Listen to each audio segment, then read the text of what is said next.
Tamil food கார்னரில் இன்னைக்கு நவராத்திரி ஸ்பெஷலாக வெள்ளை தட்டைப்பயிறு சுண்டல் பண்ண போகிறோம். இதை ரொம்ப வேகமாக பண்ணிடலாம். சாப்பிட்றதுக்கு சாஃப்டாகவும் ரொம்ப டேஸ்டாகவும் இருக்கும். இது வரைக்கும் தமிழ் ஃபுட் கார்னர் சேனலை சப்ஸ்கிரைப் பண்ணாதவங்க சப்ஸ்கிரைப் பண்ணிவிட்டு பக்கத்தில் உள்ள பெல் பட்டனையும் கிளிக் பண்ணிக்கோங்க.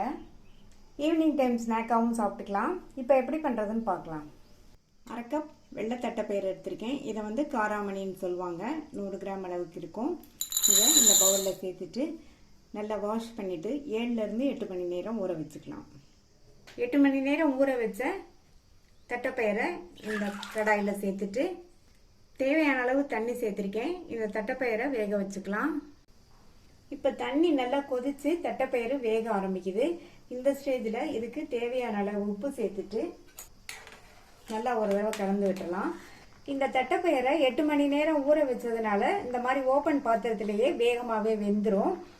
அப்பப்போ இந்த மாதிரி கலந்து கொடுத்து தட்டைப்பயிறு வெந்துருச்சான்னு செக் பண்ணி பார்த்துக்கோங்க. இப்போ 5 நிமிஷம் ஆச்சு. செக் பண்ணி பார்க்கலாம். தட்டைப்பயிறு 3/4 பங்கு அளவுக்கு வெந்திருக்கு. இன்னும் கொஞ்ச நேரத்திலேயே நல்லா ஃபுல்லாக சாஃப்டாக வெந்துடும். இப்போ செக் பண்ணி பார்க்கலாம்.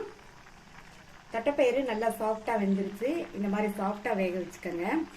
இப்போ இதில் உள்ள தண்ணியை வடிச்சிட்டு இந்த பயிரை மட்டும் தனியாக எடுத்து வச்சுக்கலாம். இந்த பேனில் 3 டீஸ்பூன் எண்ணெய் சேர்த்துருக்கேன். எண்ணெய் சூடாயிடுச்சு. அதில் 1/2 டீஸ்பூன் கடுகு பொரிஞ்சிருச்சு. 1 டீஸ்பூன் உளுந்து சேர்த்துக்கலாம். இந்த உளுந்தோட கலர் வந்து பொன்னிறமாக வரணும். இப்போ வந்துருச்சு. இது கூட 2 கீரின பச்சை மிளகாய், 2 கட் பண்ண காஞ்ச மிளகாய். இந்த மிளகாய் வந்து உங்கள் காரத்துக்கு தகுந்தபடி சேர்த்தாங்க. அடுத்து கறிவேப்பிலை,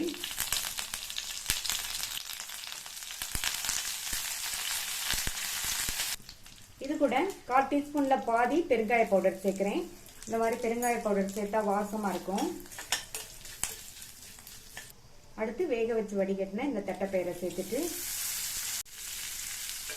நல்லா ஒரு தடவை கலந்து கொடுத்துடலாம். பொதுவாக கொண்டக்கடலை, பட்டாணி, பச்சைப்பயிறு இதில் எல்லாம் வந்து நம்ம சுண்டல் பண்ணுவோம். இந்த வெள்ளை காராமணியில் பண்ணுற சுண்டலும் ரொம்ப டேஸ்டாக இருக்கும். ஹெல்த்தியானதும் கூட. நல்லா கலந்து விட்டதுக்கு அப்புறமா இந்த தாளிப்போடு சேர்ந்து 1 நிமிஷம் மட்டும் இருக்கட்டும். இப்போ 1 நிமிஷம் ஆச்சு. இந்த காரம்லாம் தட்டைப்பயிரில் நல்லா இறங்கி இருக்கும். அடுத்து இது கூட நல்ல துருவுன கேரட்டை இந்த மாதிரி பரவலாக சேர்த்துக்கலாம். இந்த மாதிரி கேரட் சேர்த்தோம்னா நல்லா கலர்ஃபுல்லாக டேஸ்டாக இருக்கும். கேரட் சேர்த்துட்டு நல்லா மறுபடியும் ஒரு தடவை மிக்ஸ் பண்ணி விட்டுட்டு